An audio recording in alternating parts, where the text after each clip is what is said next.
السلام عليكم ورحمة الله وبركاته. ازيكم يا دكاترة؟ كل عام وانتم بخير.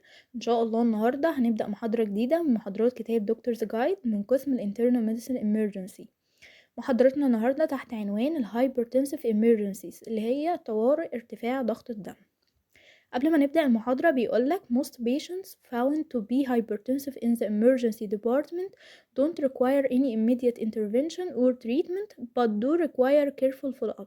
يعني ايه؟ يعني بيقولك ان معظم العيانين اللي بيجولنا في الطوارئ بيشتكوا من hypertension ما بيكونوش محتاجين اي intervention، ولكن هما بيكونوا محتاجين follow up بس، لان زي ما احنا عارفين ان الهايبرتنشن ده مش مرض المريض بيخف منه، لا ده مرض كرونيك بيعيش مع المريض طول حياته، فبالتالي هو محتاج ان المريض يعمل له فولو اب ويحافظ على صحته، يحافظ على مستوى الضغط عنده. تمام، نيجي بقى لموضوع محاضرتنا. عندنا النهارده هنتكلم عن حاجتين، الهايبرتنسيف ايرجنسي والهايبرتنسيف اميرجنسي.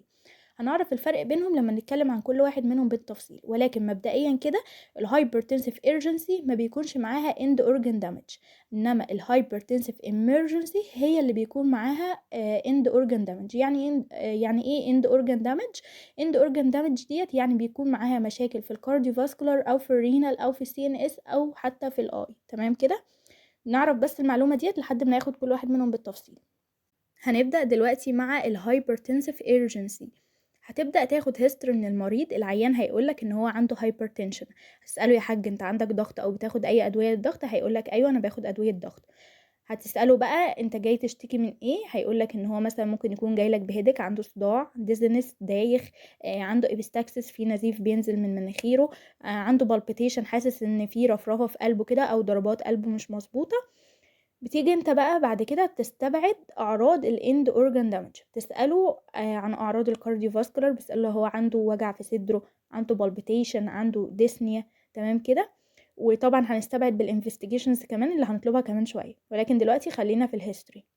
برضو بتستبعد الرينال عن طريق ان انت بتساله عن الاوليجويوريا، بتساله بتقول له هي كميه البول قلت ولا زي ما هي، بتساله لو في كونفيوجن، انت حاسس بتوهان ولا انت كده طبيعي. تمام، بتستبعد السي ان اس، فبتسأله عن الهيدك، الكوما، لو في convulsions او confusion او لو في stroke. تمام، بتسأله عن الحاجات ديت، مثلا بتقوله عندك صداع، حسيت مثلا ان في ضعف في ايدك او في رجلك، انت كده بتسأله عن اعراض الستروك او اعراض بتسأله كمان عن التشنجات. تمام، كمان بتشوف الاي، بتبص في عينه، بتشوف لو في subconjunctival hemorrhage، بتشوف لو في نزيف في عينه او لو في زغلله او عنده بابيليديما. تمام، هتسأل برضو عن الأذر conditions اللي هي ممكن تكون موجودة عند أي شخص عنده hypertension، زي مثلا إن هو يكون عنده diabetes، فبتسأله أنت بتاخد علاج للسكر، أعراض الإسكيميك heart disease لو هو عنده أي مشاكل في القلب أو بياخد أدوية قلب، هتسأله لو عنده stroke أو جاله أي جلطات قبل كده. تمام كده خلصنا الهيستوري، بندخل بقى على الاكزامينيشن.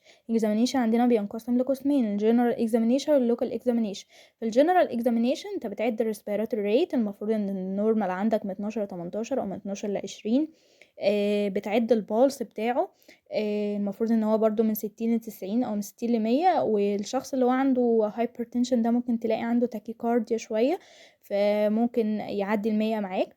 هتقيس بقى البلاد بريشر، احنا عارفين ان النورمال بلاد بريشر عندنا ان بيكون السيستوليك اقل من 120 والدايستوليك اقل من 80، ولكن هو ممكن يكون elevated شويه، اللي هو ممكن يوصل معاك السيستوليك ل 129. تمام، طيب امتى نقول ان ده هاي بلاد بريشر؟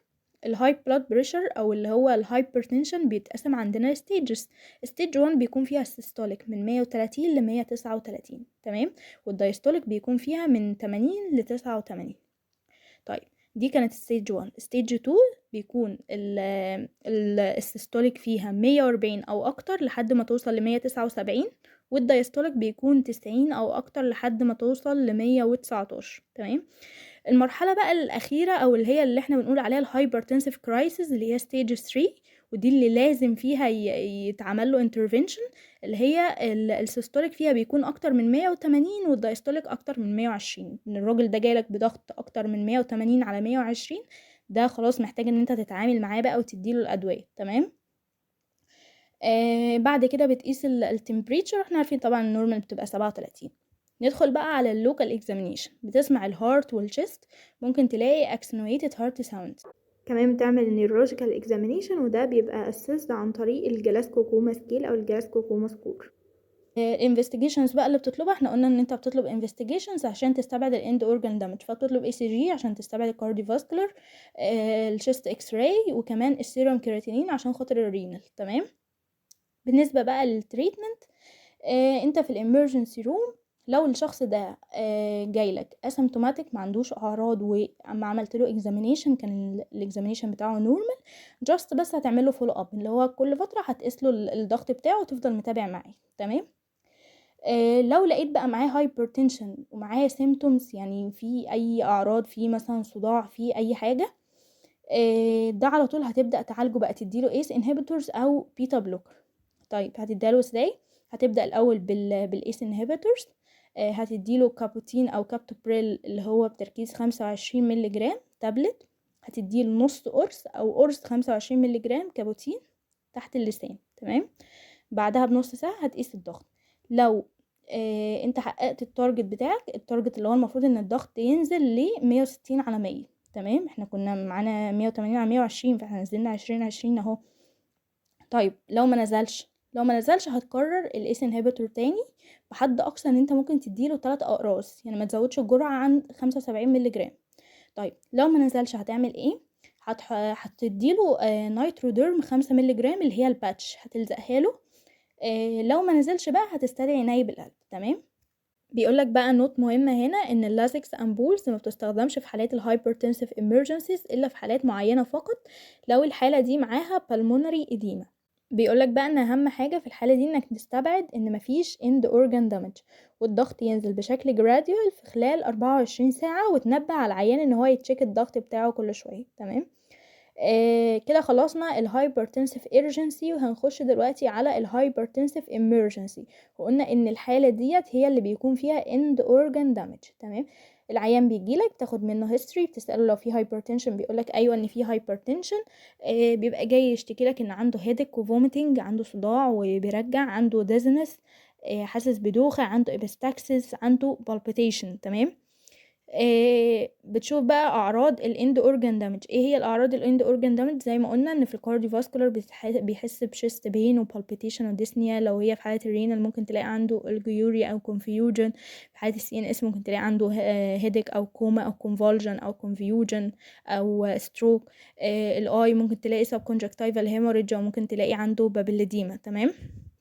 تبدأ بقى تعمل الاكزامينيشن بتاعك، الجنرال اكزامينيشن، بتعد الريسبيراتوري ريت، تشوف البالس، بتلاقي عنده تاكيكارديا، تقيس البلاد بريشر، هتلاقي ان الدايستوليك اكتر من 125. انما في الهايبرتنسيف ايرجنسي كنت ممكن تلاقيه اكتر من 20، اكتر من 120 سوري، او اكتر من 125 برضه. تمام. بتقيس التمبريتشر، تيجي تعمل لوكال اكزامينيشن بقى. لما بتيجي تسمع الشيست والهارت بتلاقي عنده بايلاترال بيزل كريبيتيشن، وبتلاقي عنده كمان اكسنويتد اس 2. انما في الهايبرتنسيف ايرجنسي ما كانش عنده الكريبيتيشن، وكنت فعلا ممكن تلاقي عنده اكسنويتد هارت ساوند. تمام. بتعمله برضو نيورولوجيكال اكزامينيشن. اما بتيجي بقى تطلب انفستيجيشن، بتطلب اي سي جي، بتطلب اي بي جي، بتطلب شيست اكس راي، بتطلب برينال فانكشن، سيروم كرياتينين، بتطلب سي تي برين. تمام. التريتمنت بتعمل ريفير الاي سي يو عشان يتعمل له admission. بيقولك there is significant risk of complication if blood pressure is reduced rapidly. يبقى احنا اهم حاجة ان احنا نعمل له ان احنا ننزل له البلاد بريشر gradually. ما ينفعش ان احنا نعمل له ننزل له البلاد بريشر بسرعة. تمام. لان كده هيبقى معرض ان هو يحصل له complication، عشان كده احنا بننزله له في الاي سي يو. النقطة اللي بعد كده انك لو شخص جاي لك عنده هايبرتنشن وانت جيت عملت له جيت تشيك الاند اورجان دامج، لقيت عنده ستروك، ده ما تعملش اي انترفنشن معاه، ولكن بتحوله للنيورولوجيست على طول. تمام. بيقولك ان في عندنا تو situations بس ان فيهم البلاد بريشر ممكن ان احنا نعمله lowering rapidly، ان احنا ننزل يعني الضغط فيهم بسرعة مش gradually. اول حالة اللي هي حالة الاورتيك ديستكشن، تاني حاجة الاكيوت مايوكارديال انفاركشن.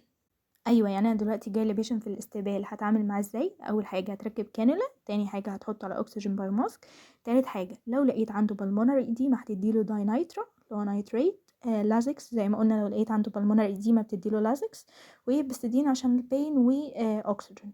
طيب لو لقيت عنده acute myocardial infarction بتديله أسبرين أنتي ثرومبوتيك، بتديله داينايترا، بتديله بستدين، وبتديله أكسجين. واخيرا بتستدعي عناية بالقلب. انا كده خلصت، اتمنى تكونوا استفدتم. ما تنسوش تشيروا القناة مع زمايلكم، ما تنسوش تدخلوا جروب التليجرام عشان احنا عاملين سايكل بنخلص فيها الكتاب مع بعض مذاكرة، وبنتناقش كمان لو حد عنده حاجة صعبة. وابعتوا القناة لزمايلكم ودخلوهم معانا في جروب التليجرام، وان شاء الله الكل يستفاد. والسلام عليكم ورحمة الله وبركاته.